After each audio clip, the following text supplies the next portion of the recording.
তেঁতুল পাতা বাড়িতে গেস্টদের এরকম অপমান করা হয় না। That's not how you treat guests. কেউ একদম ওর কথা বলবি না, কেউ বলবি না। শুধু অসভ্যতামি করে গেছে, সীমা ছাড়িয়ে গেছে সব।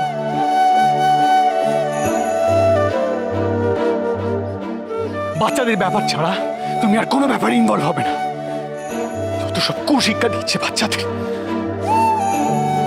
কৃষ, কাউকে বাড়ি থেকে বার করে দিলে তার কতটা কষ্ট হয় তুমি জানো না? আমি কি খুব ভুল করেছি?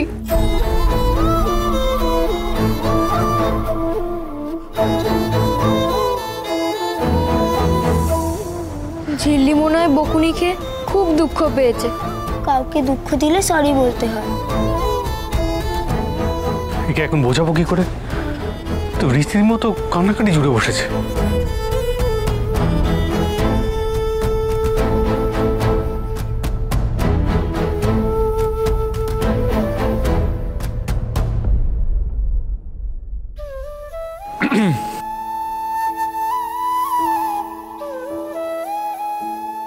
তোমার সাথে কথা আছে।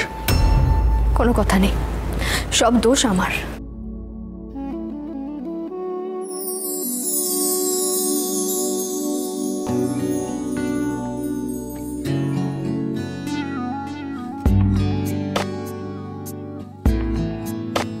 ओरे पिया ओरे पिया ओरे पिया ओरे पिया ओरे पिया ओरे पिया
তেঁতুল পাতা সোম থেকে রবি প্রতিদিন সন্ধ্যে ৬টায় স্টার জলসায় ও ডিজনি প্লাস হটস্টারে।